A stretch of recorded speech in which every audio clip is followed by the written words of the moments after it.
Sehr geehrte Damen und Herren, gleich fängt die Performance an.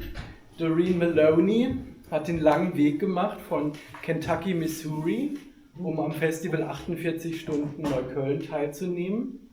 Und ich freue mich sehr, dass wir einer der Orte sind, an dem sie ihre Performance SomeoneElse's Dream, der Traum des anderen oder eines anderen oder vielleicht sogar der anderen. So, die Träume des anderen.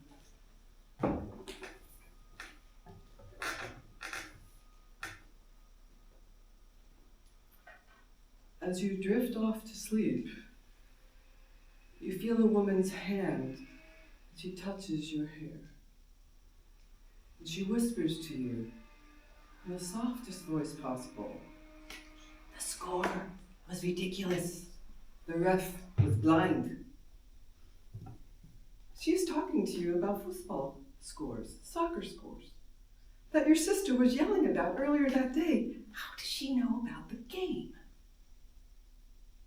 You see the soccer field, green and lush, and it becomes your face, and the dew becomes your lashes. It seems so real. And then her touch startles you. Who is this woman? How is she here? How does she know about my sister? You wake. And it's not real. Es ist nicht real, aber it was as if she were here.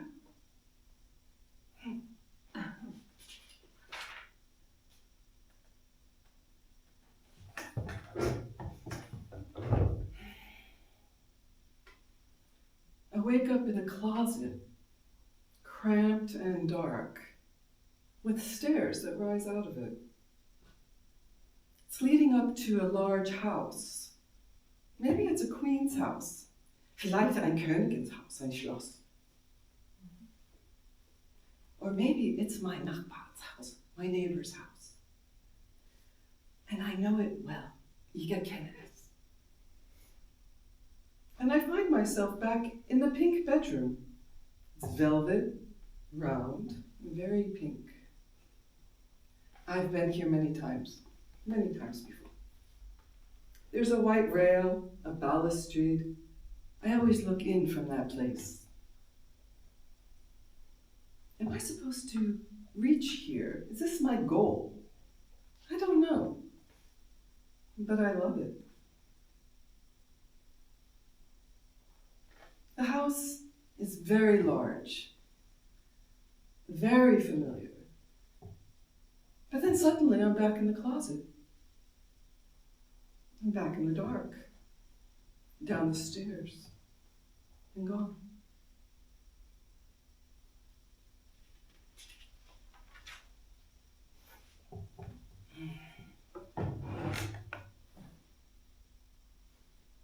I'm trudging through a bleak landscape, dead grass, dead trees, with a large group of friends I think I know. In the beginning, we're all tired and cold, and we sense a long journey, a feeling of dread. But we come to a pond, ein kleiner See, and they all say, "Come, bitte, we go swimming." We schwimmen. I'm a little frightened, but I decide, okay. And as I enter this pond, I'm so shocked. There's sunbeams coming down. And underneath the water, there's gold coins and treasure. And then my friends can breathe. Sie können atmen. Unten ist das Wasser. And there are all kinds of animals. Gorillas, hippopotami. Swimming with them, we're riding them. And they're unbelievably friendly. We relax and we have a wonderful time. Just exploring the pond, the sea.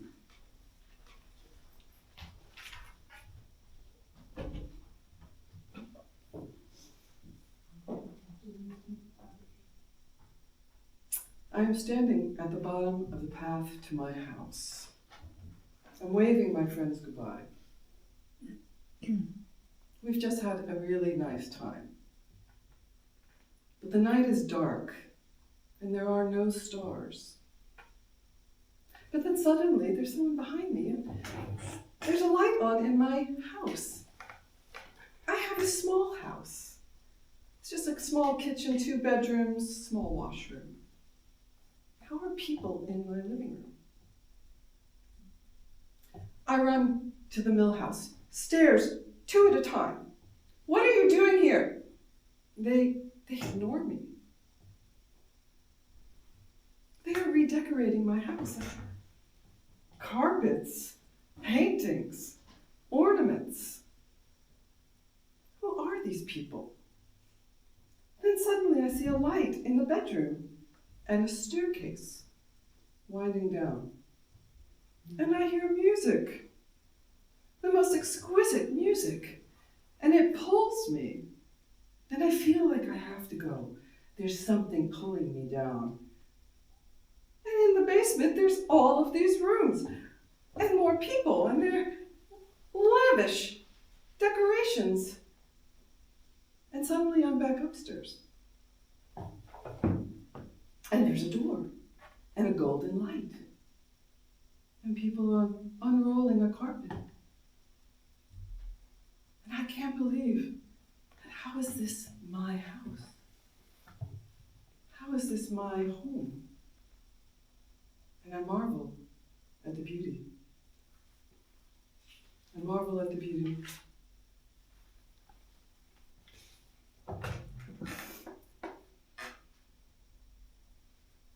My hands broke into 22 petals across her back. Set against the pale, I could not help but think of my first love. The creek tracing the path through the holler in that stony bed was the world. And I have never traced the edge of a smile with my finger before.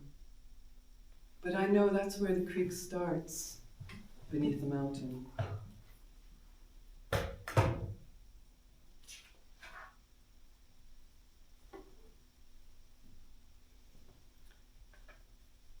Last night, I wandered into a city that didn't seem to be there, yet felt strangely familiar to me. The streets shimmered as if they were sunlight pressed into stone. And when I walked past the buildings, they were breathing. People walked by me, and they were quiet and they were gentle, but they were lit with a golden light from within. I wandered the street, and I came to a large square and a fountain, but instead of water, there were tiny, tiny moths, and they just drifted all around me, and they glowed with a golden light. And one landed on my hand, and it burst into a pulse of light, and it gave me a memory. The memory was of being at a lake. And as I was trying to remember it, I was feeling unsettled, but again very familiar. Felt familiar, vertraut. And then suddenly, the sky turns dark, inky, purple, and the earth is rumbling, and everything started to dim, except for the light of the moths that spiraled up into the sky, like one living ribbon. And I woke, and my hands were tingling, as if one followed me into reality.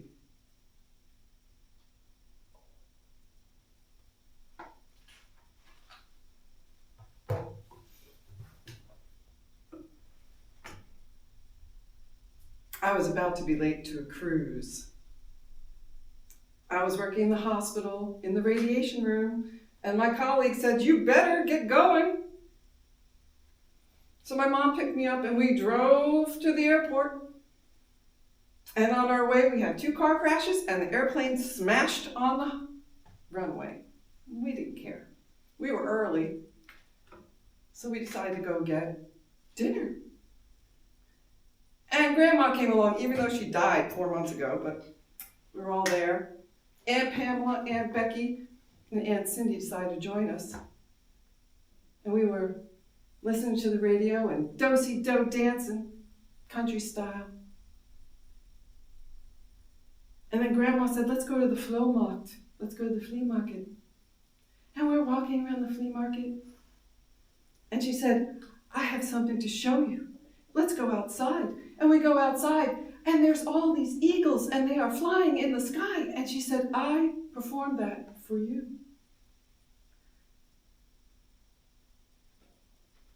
And then I got mugged. And they stole my crystal bag and my wallet. I didn't care, because I got to spend time with my grandma.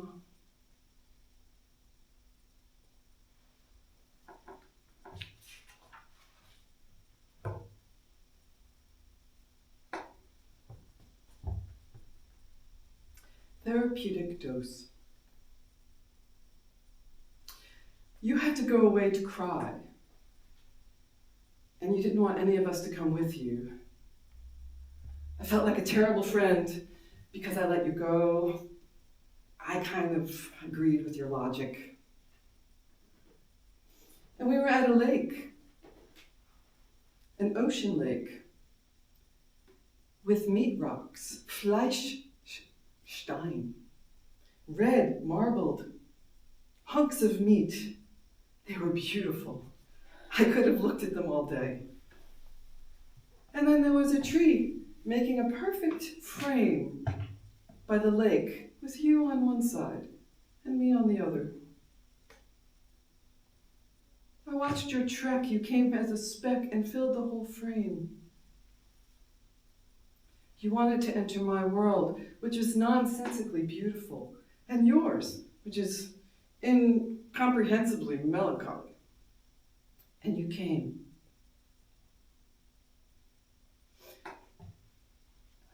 It took 20 years for you to make this trek. 20 years to come home. But that's not very much time. And then my better half, my dog, she runs down to the beach and she grabs the meat rock and she brings it to us. And you're there and you said, no more tears now. No more tears. And we decided to go to the house. And then we avoid it. Or did we go to the house? Oh yes, we did go to the house. We went to the backyard of the house, where we made a shrine to your better half, your dog, Lucy. And we took the meat rock and we placed it on her grave and we made it into her shape. And it warmed in the sun, just like she liked.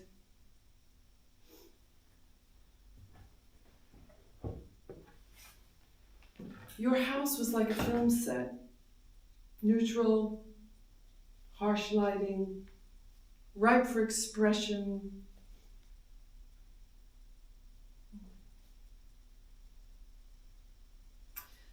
And then you started to cry again.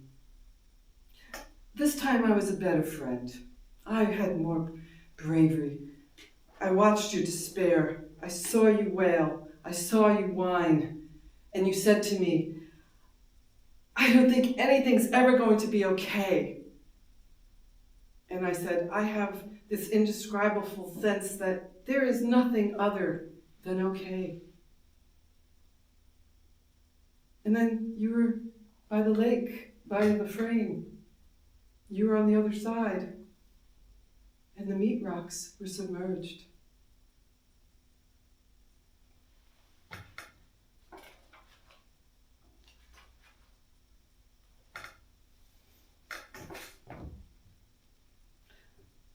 I was traveling with some colleagues, and we were going to Russia.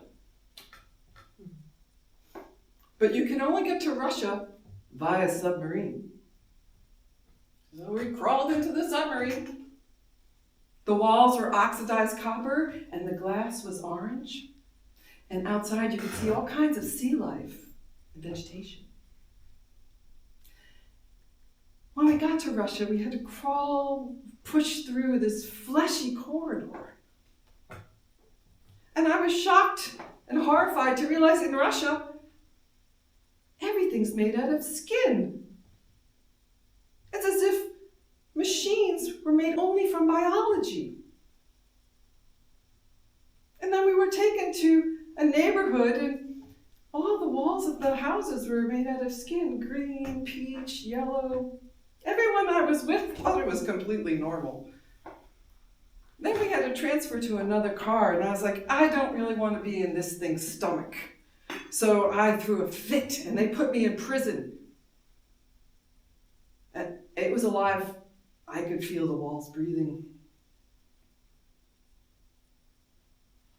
Yeah, they were breathing.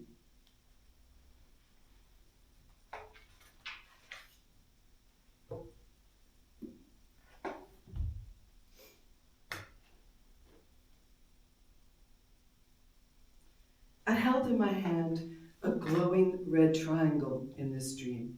I've learned to meditate and then to take that image into my dream. I don't know where I was, but it was a soft bed. I focused on the qualities of the word: red, fire, life, death, intimacy. And then the shape, 3 points, like a heart, vulva, slots into itself. And then, in my imagination, the red triangle became really large. And I pushed my hands in it and I opened it and it became a fleshy door into a room that was giant red walls that went all the way up to the sky. And I could see the stars. And it was quiet. I was lonely in there. And so I reached up and I made the shape of the triangle and I grabbed down the stars and I pulled it to the floor. And all I could think of was red triangle, red triangle. And I woke up with a really violent urge to make drawings.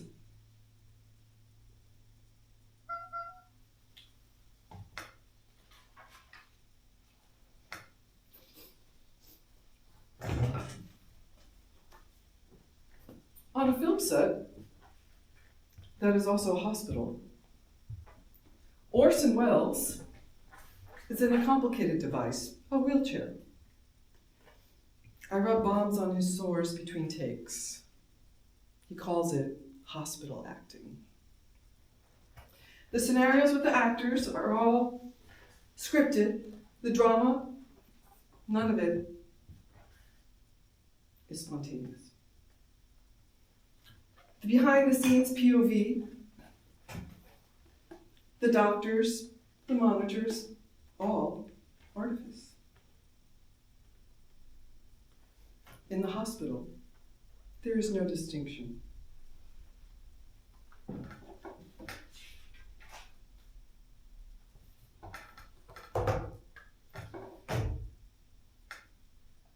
I felt feverish when I went to bed.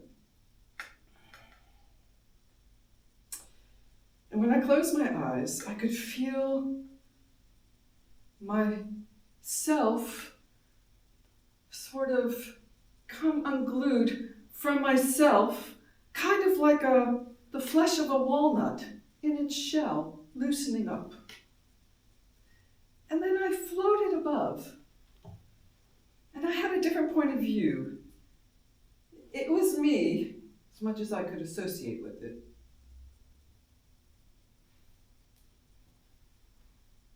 And then out of a pit of darkness and nothing, and a fire in my chest, comes a tambourine and a sword.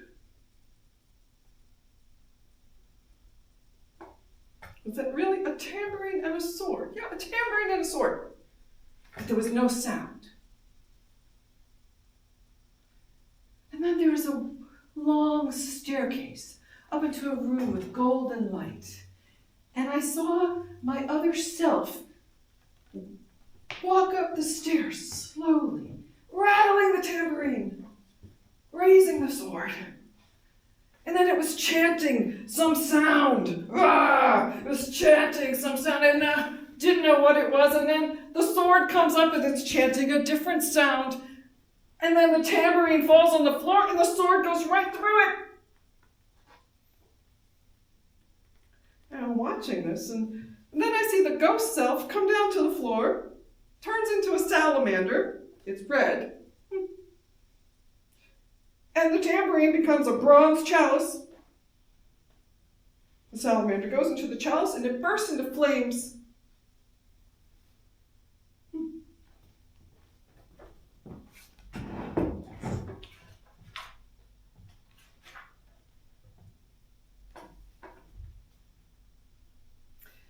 I went out with my daughter. She's 34. And we're at a restaurant. There are some other faces around. I sort of know them, but I don't. I think one might be my husband. Anyway, Anne and I usually go out together. And this night, for some reason, I had some kind of work to do the next day. And she said, "Oh, Mom, I'll just stay." I said, "Okay, Anne, I'm going to go home." And I'm home maybe 5 minutes. And the phone rings, and it's Anne. And she says, "Mom, you're not going to believe this, but there is not one person here. The whole place is empty, not a car, no one in the restaurant, and I feel weird. My phone's about to die, but I think I might have enough to call an Uber. And don't worry, I can come and get you. Don't call an Uber. It'll be just 20, 30 minutes. You just wait for me." Now I'm looking for my keys. Where are my keys? They're only ever in 1 or 2 places, and they are not there. And the phone rings again, and it is Anne. And she is panicked. She's like, "Mom, there is something weird. I am freaking out. I have a bad feeling about this. I don't know what to do." I said, "Anne, I can't find my keys, but I will be there. Just hang on." And I find my keys. And then the phone rings again. And it's Anne, and she's completely lost it. And she's like, "Mom, there's a guy. He was around the corner. I don't have a good feeling." I said, "Okay, Anne, call 911. I'm coming. I have my keys. I will be there." And then I'm driving. I'm driving to Anne, but I'm in the back seat like I'm in an Uber. And it's raining out. And there's lights and there's reflection everywhere. And I can't. What is going on? And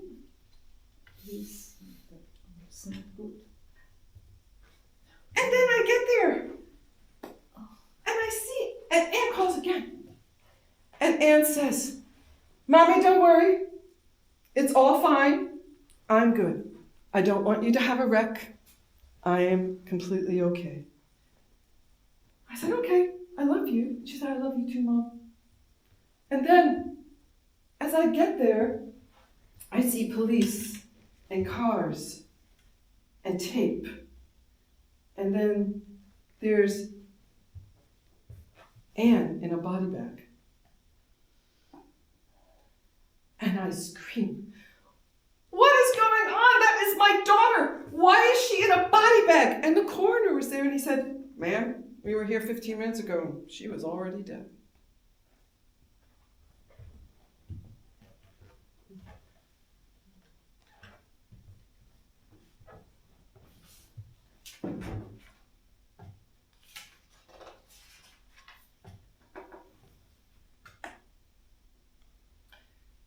I wake up in a closet, cramped and dark, with stairs that rise out of it, leading up to a large house. Maybe it's a queen's house. Maybe it's my neighbor's house. But I know it well. It is always empty.